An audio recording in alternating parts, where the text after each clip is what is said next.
Capítulo 5. Escolhi advogar uma outra causa.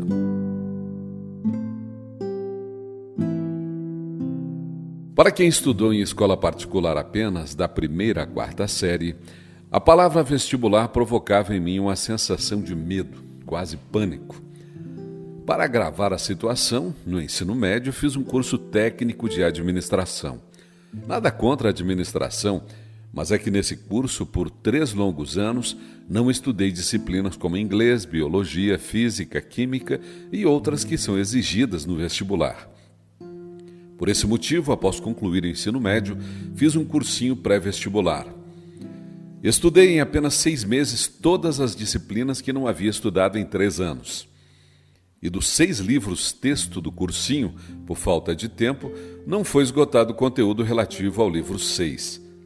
Exatamente o livro de estudo que continha o maior número de informações que seriam requeridas no vestibular. Como se pode perceber, a situação era um tanto adversa para mim. Mesmo assim, fui à luta. Eu pensava em prestar vestibular para direito como única opção possível. Não me imaginava fazendo outro curso. Mas para isso havia uma nobre exceção. Eu queria fazer teologia na Faculdade Batista Teológica de Brasília. Não porque tivesse certeza de que Deus desejasse que eu fosse no futuro um pastor, mas desejava muito fazer teologia. Cheguei a fazer o vestibular da Faculdade Teológica Batista de 1987, mas entendi que seria mais importante priorizar uma graduação em Direito, que era a minha opção, para depois cursar teologia.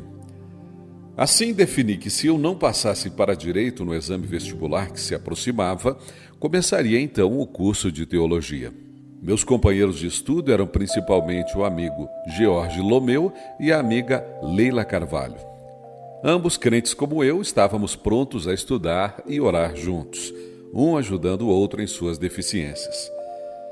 Fiz minha inscrição para a Universidade de Brasília, UNB, e para 2 particulares, a saber, CEUB e UDF.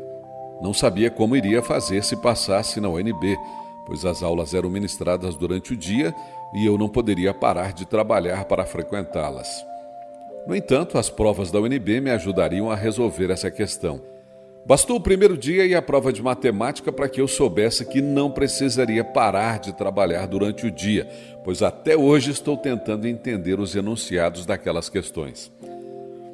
No vestibular do CEUB eu estava indo bem, mas tudo foi comprometido quando, durante a prova de redação, um carro de som tocando músicas da banda Blitz me desconcentrou totalmente e soube naquele momento que seria reprovado por causa da redação. Foi impossível para mim elaborar algo relacionado com o tema da redação ouvindo Greg e sua gangue. A UDF era a minha última esperança.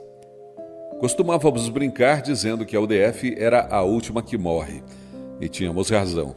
Na semana que antecedia o vestibular da UDF, o Manual do Estudante trazia muitas dicas quanto a descanso e alimentação.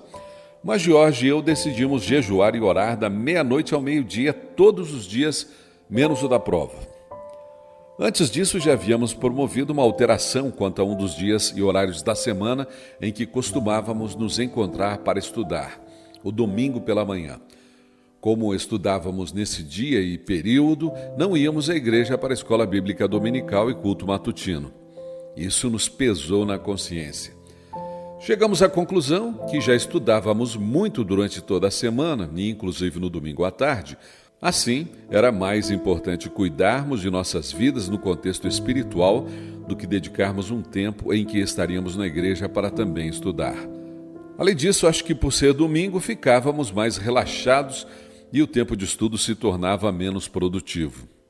Com essas 2 decisões, sabíamos que enquanto estivéssemos na igreja, os demais competidores estariam estudando e que na semana da prova, enquanto eles estivessem fazendo uma alimentação balanceada, nós estaríamos jejuando. Claro que nossa experiência pessoal não serve nem deve ser usada para definir um comportamento para jovens estudantes cristãos que se preparam para o vestibular, mas foi fruto de considerarmos a importância de fazermos o que entendíamos como mais adequado diante de Deus para nós. Jorge e eu fizemos o vestibular na UDF, eu para Direito e ele para Administração. Àquela altura, Leila já havia passado para a Economia na Universidade Católica e nos acompanhou à UDF no primeiro dia do exame em solidariedade. Acreditando que nos outros exames eu teria comprometido minha aprovação na redação, ao ter reservado pouco tempo para me dedicar a ela, iniciei por ela. Eram 3 horas de prova e quando concluí a redação, tendo-a revisado por diversas vezes e passado a limpo com todo cuidado, vi quanto tempo ainda tinha. Percebi então que faltavam apenas 50 minutos para o restante da prova, com suas 60 questões. Isso para não falar do preenchimento do cartão. Achei ali que já havia comprometido novamente a minha aprovação, pois precisava responder cada questão dali por diante em menos de 1 minuto para ainda ter tempo para preencher o cartão. Foi o que fiz. Quando voltei para casa, junto com Jorge, companheiro de estudos, orações e jejum, tivemos a infeliz ideia de conferir nossas respostas. Elas não coincidiam em quase nenhuma das questões e chegamos à dolorosa conclusão de que se um de nós passasse, o outro não passaria. No dia do resultado, eu estava no trabalho quando recebi uma ligação da mãe do Jorge, Dona Maria Helena. Ela estava eufórica e me disse que Jorge havia passado. Eu ouvia tudo com real, visível abatimento, pois se ele havia passado, eu certamente teria sido reprovado. Fiz um esforço para demonstrar contentamento com o fato e ainda conversei um pouco com ela. Mas antes que desligasse, me parabenizou também, pois disse que eu havia passado. Agradeci um pouco sem jeito e um tanto quanto incrédulo. Ela podia estar enganada. Após desligar, fui correndo conferir o resultado que havia sido publicado em um jornal da cidade. Para meu espanto, ali estava meu nome. Li várias vezes para me assegurar de que não estava enganado, nem se tratava de uma ilusão de ótica. Fui aprovado para o curso de Direito na UDF, o qual começaria em agosto de 1987. Eu guardaria a página daquele jornal por muito tempo. Tendo passado para Direito, já sabia que Teologia ficaria para um segundo momento e se tornaria um dos incentivos a que eu concluísse logo Direito, pois eu ficava pensando no prazer que teria em estudar Teologia. Mas o primeiro desafio a ser vencido no início dos estudos era o valor a pagar na UDF. Naquele tempo, eu trabalhava como office boy na Telebrás. Ganhava pouco, sem ter muita perspectiva de aumento de salário. Foi então que um professor que dava aulas na UDF, esposo de uma secretária com a qual eu trabalhava, a pedido dela conseguiu uma entrevista com o diretor-presidente da faculdade para que eu tentasse conseguir junto a ele uma bolsa parcial para custear parte das despesas com mensalidades. Lembro bem desse dia. Antes de entrar na sala do diretor da faculdade, a secretária dele me disse que se tratava de um senhor já bem idoso e que, por isso, eu não poderia falar muito baixo, pois ele não ouviria. Mas não poderia falar muito alto, pois ele ficaria irritado ao achar que com a voz alta eu estivesse insinuando que ele ouvia mal. Imagina a minha tensão tentando ajustar o volume da voz para não acontecer nenhuma coisa nem outra. A comunicação entre ele e eu aconteceu de forma clara e boa, graças a Deus. Como resultado, ganhei 35% de desconto na mensalidade. Com o passar do curso, eu conseguiria aumentar a bolsa para 50%. E depois que fiquei cego, decidiram não cobrar mais nada de mim.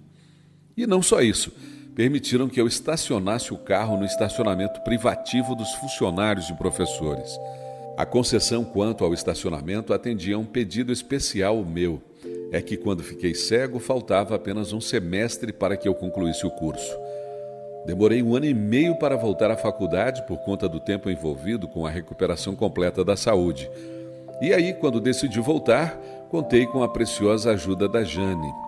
Vou falar como a conheci e começamos a namorar no capítulo 8. A Jane me levava de carro no famoso Monza Branco. Ela, que se formou em matemática no CEUB, ficava comigo durante as aulas do último semestre de Direito sem entender muita coisa e sofrendo com sono. Por esse motivo, pedi à direção da faculdade que permitisse que Jane deixasse o carro no estacionamento privado, já que ela estava me ajudando. Era apenas minha namorada e eu não queria que ela corresse o risco de ter seu carro roubado ou arrombado, como às vezes acontecia com quem deixava o carro na rua. Como já estava cego quando cursei esse último semestre, eu fazia provas orais e gravava com um gravador de fita cassete as aulas. Jane anotava tudo quando não estava cochilando. Em 1993, no mesmo ano do meu casamento, também colei grau em Direito. Nunca me empenhei por advogar, pois entendi que Deus me queria servindo por meio da música. Já que não iria advogar, não quis tirar a carteira da OAB, embora soubesse da honra que me seria ter uma. Na realidade, nunca fui buscar o diploma do curso, o que dirá tirar a carteira da OAB. Eu esperava terminar o curso de Direito para iniciar o curso de Teologia, o que efetivamente não aconteceu. Mas em todo o tempo em que estudei na UDF, tivemos uma intensa atuação com o grupo evangélico de que fazia parte, o que amenizava meu desconforto por não estar cursando teologia. Logo que cheguei à UDF, um querido amigo, Moacir Vasconcelos, me apresentou ao GU, Grupo Evangélico Universitário. Esse grupo já atuava na UDF há muitos anos. À medida em que os alunos se formavam ou deixavam a faculdade, surgiam novos participantes e lideranças para o grupo.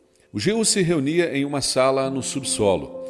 A sala era decorada com motivos evangélicos e era de uso exclusivo do grupo. A liderança tinha a chave da sala e no horário do intervalo os participantes se deslocavam para lá. Todos entravam e depois fechavam a porta. Lá dentro tínhamos uma verdadeira igreja reunida. Contávamos com livros de cânticos, instrumentos musicais, armário para guardar tudo isso, etc. Eu gostei muito do GU, mas questionava um pouco a forma e local da realização, pois achava que ele não atendia ao importante propósito de evangelizar na proporção do seu potencial, pois como a sala ficava no subsolo, bem escondida, e as reuniões aconteciam a portas fechadas, bem poucos descobriam o grupo, a não ser que fossem convidados pelos que já participavam. Se o propósito fosse esconder-se, estaríamos sendo muito eficientes, mas não era esse o desejo de todos. Por outro lado, as reuniões atendiam muito a preferências dos estudantes cristãos ao incluir palestras, sermões e estudos com temas apropriados para eles. Eu estava apenas chegando e não iria logo de cara dar opinião, mas essa oportunidade chegaria bem antes que eu pensava. No semestre seguinte, os membros da liderança principal do grupo concluíram seus cursos e deixaram a faculdade. Outros estavam bem próximos de concluir e buscavam quem pudesse substituí-los. Eu logo me apresentei como voluntário para a tarefa. Das duas críticas totalmente construtivas que eu fazia ao grupo quanto à sua forma de atuar e ao discretíssimo local de reunião, uma delas se resolveria por si mesma. A direção da faculdade alugou todas as salas no horário oposto às aulas e assim o GU perdeu seu local exclusivo de reunião. Muitos passaram a questionar se esse fato determinaria o fim do grupo. Eu, pelo contrário, achava que esse fato traria nova vida ao grupo. Na UDF, havia algumas salas auditório com excelente acesso para os alunos. Eram bem visíveis e amplas, mas claro que não poderiam se tornar exclusivamente de um grupo. Elas eram solicitadas pelos professores ou alunos quando esses queriam apresentar alguma palestra ou realizar um evento. A solicitação, a maioria das vezes, se dava no mesmo dia em que se desejava utilizar a sala.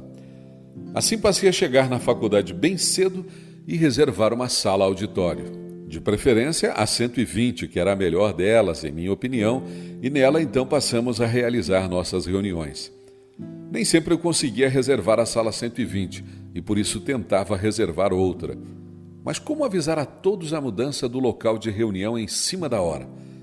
Era complicado pedir que fossem a todas as salas auditório até acharem a que estávamos, pois isso demandaria muito tempo e energia de quem tinha apenas o horário do intervalo para participar do GU.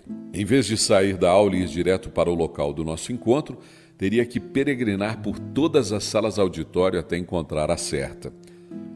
Foi então que, ao ver que alguns grupos organizados da faculdade possuíam um mural de aviso localizado no hall de entrada, confeccionamos um para nós, graças à contribuição financeira de todos.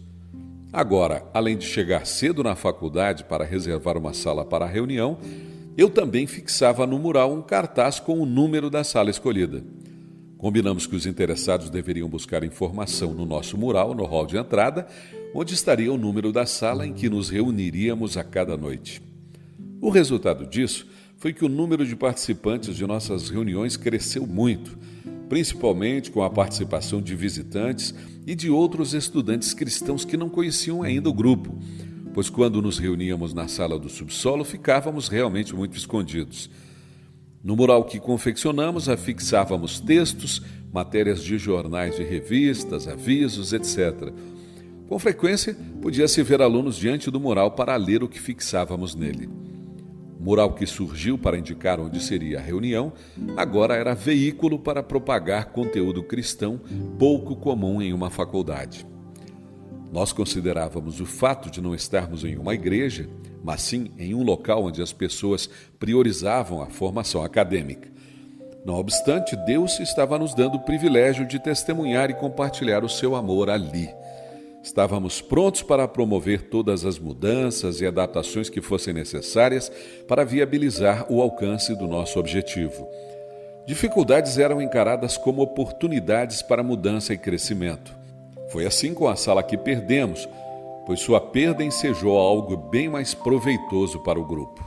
Tínhamos um relacionamento tão bom com a direção da faculdade e com seus funcionários, que quando em uma noite, ao chegar à faculdade, encontrar o pé do mural quebrado, percebi também que um funcionário já estava consertando-o sem que tivéssemos pedido. Nossas reuniões, acredite, ocorriam em todas as noites de segunda a sexta, sempre na hora do intervalo.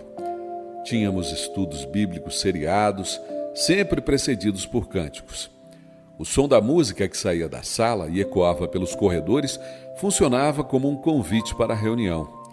Selecionávamos o repertório mais favorável à compreensão dos estudantes não cristãos e sempre tínhamos instrumentistas entre os participantes, às vezes até profissionais. Lembro, por exemplo, quando o tecladista da banda Raízes participava conosco, o querido André Barcelos.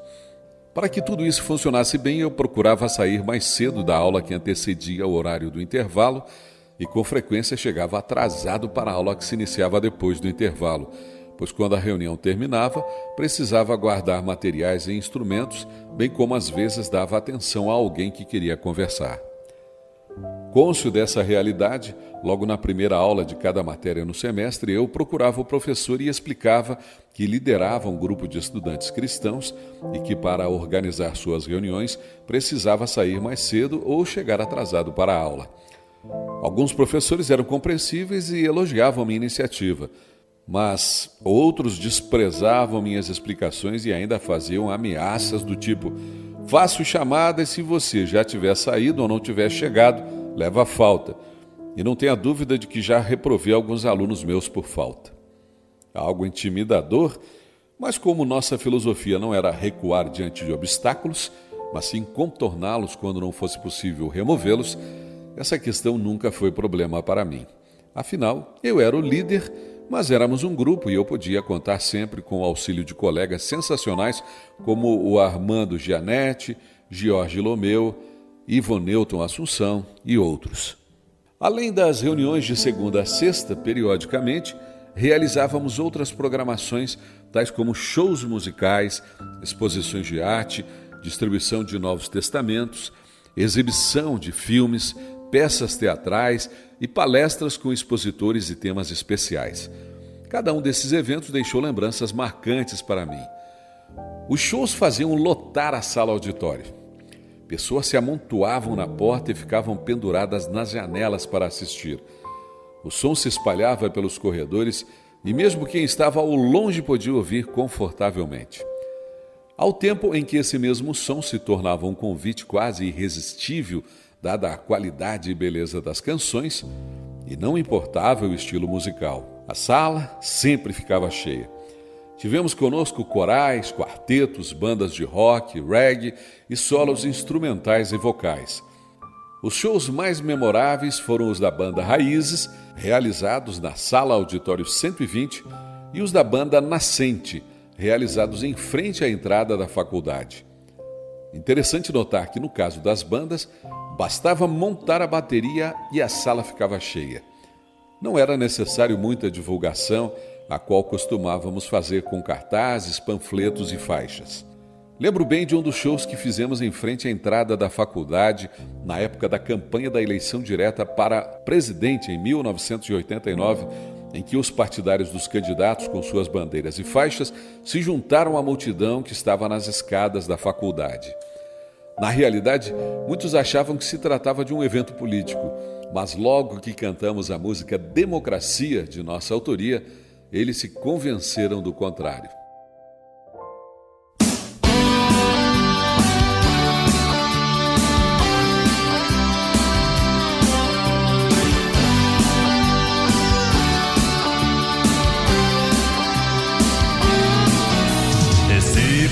Será uma democracia, acabaremos com toda a agonia em que vivemos nossos governantes, escolheremos, nada será como antes.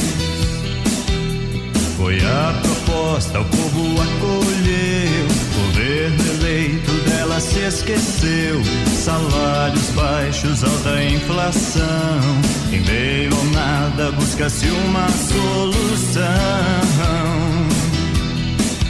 Mas não existe mudança se não muda o coração.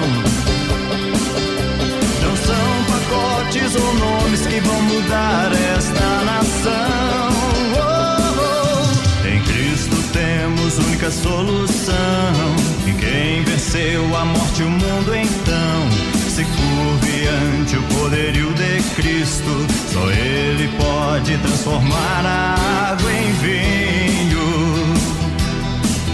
Só nele existe mudança porque muda o coração. Ouça bem agora, Brasil, Deus quer te dar transformação. Real, Cristo, solução final. Cristo, transformação real. Cristo.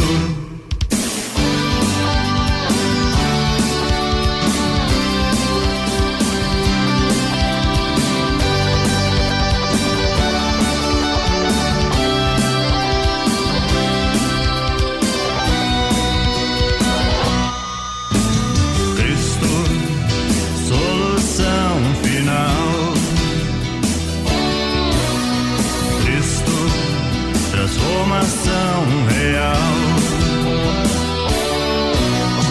Cristo.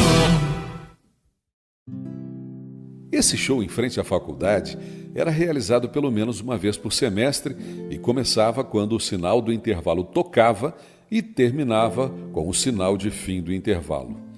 Claro que as canções tinham um conteúdo cristão em que priorizávamos a apresentação do plano de salvação. Era a programação em que tínhamos mais estudantes assistindo e queríamos compartilhar o melhor que tínhamos com eles. Era maravilhosa a visão daquelas centenas de alunos nas escadarias da entrada da faculdade, assistindo atentamente o show e aplaudindo ao final. Nesse show da época da eleição de 89, em especial, o visual ficou muito bonito com as bandeiras e faixas coloridas em meio a centenas de alunos. Numa outra dessas apresentações em frente à faculdade, por pouco não fomos do êxito ao fracasso. Nós só tínhamos os 15 minutos do intervalo para a apresentação e um dos carros que estava trazendo parte do equipamento não chegava. Muita coisa já estava montada e os alunos que passavam ficavam observando e alguns já se sentavam nas escadas para esperar o início do show. Quando vi que não iria dar tempo para realizá-lo com segurança, fui à direção e pedi autorização para passar a apresentação para a noite seguinte. Tendo conseguido tal permissão, comecei a dizer aos que estavam esperando que estávamos apenas preparando o equipamento para a noite seguinte. Desse momento em diante, de atrasados, passamos a estar fazendo tudo com 24 horas de antecedência. Como naquela época ainda não havia aparelhos celulares, o rapaz que vinha em desabalada carreira trazendo os equipamentos que faltavam, apressadamente vinha sem nada saber sobre o adiamento do show. Como não costumávamos perder uma boa piada, esperamos ele chegar e quando ele desceu do carro, todos gritaram para que se apressasse, senão não daria tempo para o show. Apenas quando ele percebeu que corria sozinho, foi que veio nos perguntar se havia mudado alguma coisa. Guardamos todos os equipamentos em uma sala cedida pela faculdade e na noite seguinte, sem qualquer contratempo, fizemos a apresentação e foi uma bênção. Nossa decisão de mudar para a noite seguinte se baseava no fato de que, qualquer que fosse a noite em que realizássemos o show, como seria em frente à faculdade, tínhamos certeza da audiência cativa, pois os alunos sempre estariam ali. Quando, no início da realização desses eventos, pensamos em convidar grupos musicais para se apresentarem na faculdade, temíamos que eles pudessem ser hostilizados, mas, para nossa surpresa, só receberam aplausos. E não precisavam ser do estilo musical mais apreciado pelos alunos. O coral da Assembleia de Deus, que várias vezes atendeu ao nosso convite, sempre foi aplaudido. Esse coral começava a sua apresentação quando os alunos estavam saindo para o intervalo. Os integrantes do coral iam para o hall de entrada, se posicionavam bem no centro dele e começavam a cantar. Depois iam para a sala auditório, seguido por dezenas de estudantes que queriam ouvir mais. Claro que a principal preferência musical dos estudantes ali não era canto coral, mas eles se rendiam à sua beleza. As apresentações solo, tanto instrumentais quanto vocais, também eram muito bem recebidas. Tínhamos entre os membros do grupo um violinista. Fizemos uma audição de violino com ele, a qual começou no hall de entrada da faculdade para terminar na sala auditório, seguindo a ideia vitoriosa do coral. O violinista tocou e fez uma analogia entre ele usando um instrumento musical e Deus nos usando como instrumentos em suas mãos. E foi perfeito. Já uma outra apresentação de um cantor e violonista que ia lançar seu disco exigiu de nós agilidade para contornar contratempos. Realizar eventos assim exigiam da gente criatividade e agilidade sempre. Nós anunciamos a vinda do cantor para lançar seu disco em uma apresentação na sala auditório. A sala foi se enchendo e nada do cantor chegar. Quando vi que ele não chegaria a tempo, preparei-me para apresentar minhas próprias músicas. Comecei a cantar, fiz um intervalo para falar algo sobre o Evangelho e terminei com mais músicas. Ao final, quando, como de costume, os colegas aplaudiram a apresentação, pedi então a atenção de todos para dar um aviso. Pessoal, infelizmente o cantor não pôde vir, mas tentaremos marcar uma nova data para que ele lance seu disco aqui. Muito obrigado a todos. Meu nome é Walter Júnior e as músicas que aqui cantei fazem parte do meu repertório. Boa noite. Como ninguém ali sabia quem era o cantor convidado, não fazia diferença para eles quem cantaria. Eu sabia disso e, por esse motivo, em vez de iniciar pedindo desculpas pelo cantor ausente, fiz a apresentação musical que eles vieram assistir e depois me desculpei pela falta do convidado. Achei melhor assim do que simplesmente perdermos aquela oportunidade e frustrarmos a todos. Realizamos certa vez uma semana de arte cristã que reuniu tudo o que fazíamos de forma mais espaçada durante o semestre.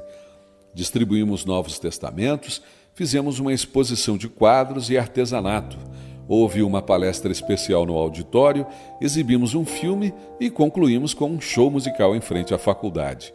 Foi memorável. Claro que naquela semana eu quase não assisti às aulas. No entanto, faço questão de dizer que, como grupo, entendíamos que o melhor testemunho que poderíamos dar como estudantes cristãos era o de tirarmos boas notas. As eventuais faltas que tive não impediram que eu terminasse o curso com uma média 7,5. Podia ser melhor, mas eu teria que abrir mão das atividades do GU para isso, e eu não queria. Sobre a exposição de quadros dentro da Semana de Arte Cristã, o pintor convidado foi Sérgio Pinto. A exposição aconteceu na Galeria de Exposições da Faculdade em grande estilo. Foi espetacular o que o Sérgio fez, pois esteve durante todas as noites da exposição, aproveitando as curiosidades dos que apreciavam seus quadros para falar do amor de Deus para eles. Se um dia você conhecer o Sérgio, verá que se ele sorrir para você, será impossível resistir a ouvi-lo. Ele tem um dos mais belos sorrisos que já vi. Uma vez por mês fazíamos a exibição de um filme do Instituto Moody de Ciências. Eram filmes de apenas 30 minutos, possíveis de serem exibidos durante o período do intervalo das aulas. Eram filmes que falavam sobre curiosidades científicas que apontavam para a realidade de um Deus criador de todas as coisas. Os filmes eram emprestados por um missionário norte-americano e eram todos de 16 milímetros, ou seja, para serem exibidos precisávamos de um projetor apropriado. Esse projetor era emprestado a nós por um médico a quem admirava pela coragem de emprestar um equipamento tão caro e delicado para aqueles jovens estudantes. Lembro que certa vez, depois de ampla divulgação do filme que iríamos exibir, enquanto preparávamos a sala e o projetor, uma das correias de metal do equipamento quebrou. Eu fiquei arrasado. Ficava pensando em como seria ter que falar a todos que a sessão seria cancelada e com isso temia ser comprometida a credibilidade do grupo junto ao nosso público tão exigente. Depois de quebrarmos muito a cabeça, Armando Gianetti, Jorge e eu tivemos uma ideia de substituir a correia quebrada pelo cadastro da minha bota ortopédica. Havia também uma roldana de metal que tivemos que pressionar com os dedos enquanto o filme era exibido, mesmo tendo os dedos limados pela fricção, de sorte que quando um começava a se queimar, trocávamos por outro. No final, o filme foi um sucesso de público e crítica, e nossos dedos levemente feridos logo sararam. Claro que depois consertamos a correia do projetor. De tempos em tempos convidávamos um palestrante especial. Não era muito fácil encontrar preletores que aceitassem ir à faculdade para falar por apenas 15 minutos, que era o tempo do intervalo. Os estudantes tinham um reflexo condicionado de se levantarem e saírem do auditório ao ouvir o sinal de fim do intervalo. Dessa forma, não importava o quanto a palestra estivesse sendo interessante, automaticamente eles se levantavam e saíam. Tal comportamento nos levava a insistir que os palestrantes se ativessem ao tempo exíguo que dispunhamos. Para essa regra, houve uma única exceção em todos os meus anos de faculdade e de GU. Convidamos o pastor Vilarindo Lima para falar aos estudantes. Esclareci nossa real dificuldade com o horário. Ele me ouviu sem demonstrar muita preocupação. Enfim, o pastor Vilarindo começou a pregar. O tempo foi passando e percebi que o sinal iria tocar e o pastor nem de longe estava seguindo para a conclusão. Mas algo estranho aconteceu. O sinal não tocou no horário em que tinha que tocar. O tempo foi passando e o sinal não tocava. Como o pessoal era condicionado a se levantar com o toque do sinal e ele não tocou, foram ficando. Resultou que o pastor pregou calmamente até concluir com um convite que viessem à frente os que desejassem receber uma oração. Dezenas atenderam ao convite. Depois saíram calmamente. Foi a única vez em todo o meu curso em que o sinal não tocou para avisar o fim do intervalo. Logo que saí dali, fui à direção para saber o que havia acontecido. Cheguei a pensar que alguém de grande influência tivesse pedido para que o sinal não tocasse. A explicação que recebi foi a de que a sirene havia quebrado. Uma outra palestra memorável foi a do pastor Peniel Pacheco. Ele chegou na faculdade carregando um lampião e andou pelos corredores dela gritando: "Onde está Deus? Deus está morto." Fazia alusão a Zaratustra, o personagem de Nietzsche que pregava a morte de Deus. Isso chamou muito a atenção de todos que o seguiram para ver aonde aquele louco iria, e ao fim a sala ficou repleta de alunos para ouvi-lo. Além de tudo isso, também apresentávamos pantomimas. A Mocidade para Cristo, MPC, nos indicava os grupos que as realizava, tais como o Arte e Vida, com quem trabalhava em parceria. E por falar em MPC, vale dizer que o grupo nos ajudou inúmeras vezes e de diversas maneiras na época em que Eliane Werner dirigia a MPC Brasília. Uma das encenações mais marcantes que fizemos foi a que organizamos com o pessoal da Mocidade da Primeira Igreja Presbiteriana de Taguatinga.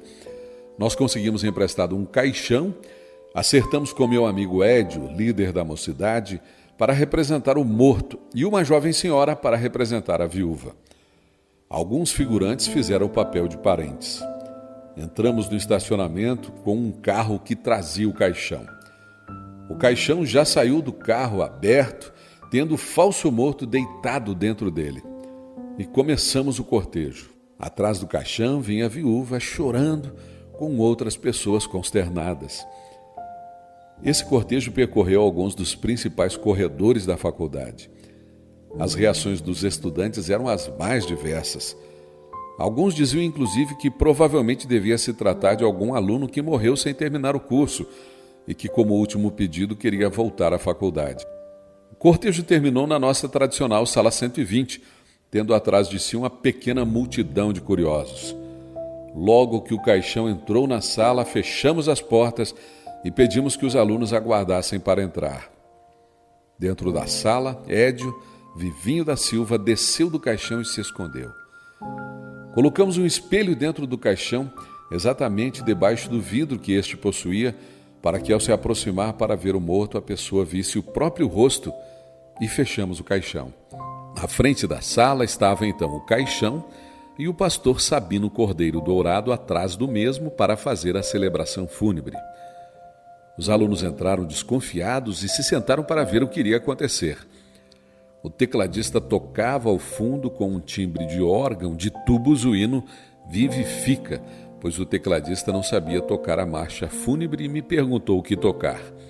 Não tive dúvida quanto a indicar esse hino e ficou perfeito. Pastor Sabino proferiu sua palavra, a qual foi evangelística, e logo depois convidou os presentes para verem o defunto uma vez mais. A reação das pessoas ao passarem em frente ao caixão, olharem para dentro dele e verem a imagem do próprio rosto refletida foi muito interessante. As distribuições de Novos Testamentos aconteciam graças à generosidade da Segunda Igreja Presbiteriana de Taguatinga, onde congregava o George Lomeu. Essa querida igreja nos doava os exemplares para a distribuição. Contamos muitas vezes também com o maravilhoso trabalho dos Gideões Internacionais. Hoje eu fico pensando em como ainda conseguia tempo para estudar. A postura dos alunos cristãos naquela época me marcaria por toda a vida.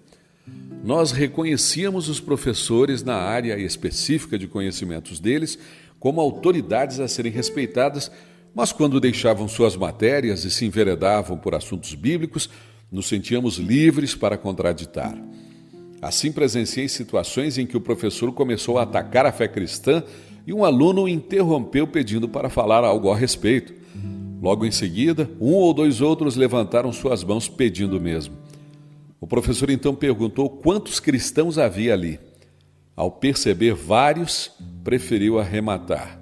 Bem, deixemos esses temas bíblicos e nos atenhamos à nossa matéria. Eu mesmo me lembro de uma noite em que o professor entrou na sala, sentou-se em sua cadeira e tirou do bolso do seu paletó um Novo Testamento, semelhante ao distribuído pelos Gideões Internacionais. Abriu em Romanos 13 e leu. Depois disse que aquilo era o que a Bíblia dizia: obedecer às autoridades sem nada questionar. Ele perguntava então se alguém em sã consciência faria aquilo que a Bíblia diz. Foi quando o interrompi dizendo: professor, eu também estou aqui com a minha Bíblia aberta e gostaria de ajudá-lo a melhor entender o que ela diz sobre esse assunto, pois não se resume ao texto que o senhor leu. Ele olhou para mim um pouco surpreso e desconversou ao afirmar que eu tinha razão e que não era o caso tornarmos a aula de Direito Constitucional em uma aula de religião. Com o tempo, o GU mudaria seu nome para Movimento Cristão Estudantil, MCE. Era um esforço no sentido de não restringir a participação no grupo somente aos evangélicos. Nesse tempo, eu já havia ficado cego. O fato disso ter acontecido durante o curso colocou um ponto de interrogação na mente de vários professores e alunos que se opunham ao que eu fazia no grupo. Afinal, como eu reagiria à perda da visão?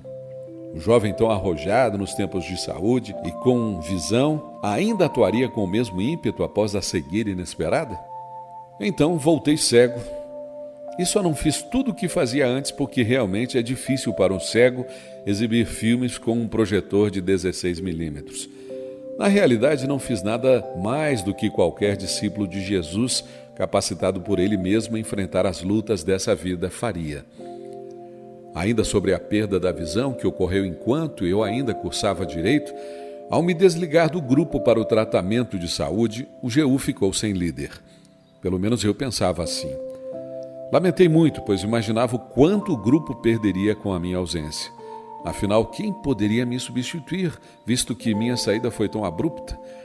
Eu sabia de quantos colegas ágeis e comprometidos eu tinha no GU, mas não acreditava que eles pudessem assumir a liderança, já que todos estavam no final de seus cursos e com muitas atividades para realizar.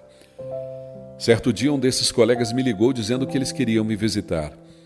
Eu estava em recuperação da enfermidade que me levou à perda da visão e, com alegria, disse que os aguardaria em minha casa. Quando eles chegaram, eu já esperava os relatos de lamento sobre como o grupo havia decaído depois que deixei de liderá-lo. Eu mesmo já havia pensado em palavras de consolo para dizer a eles, mas as notícias eram outras. O grupo cresceu, aumentou a frequência, colegas que antes ficavam à sombra vieram para a luz e realizavam várias tarefas no grupo. A certa altura da conversa, eu já lamentava não ter deixado o grupo antes.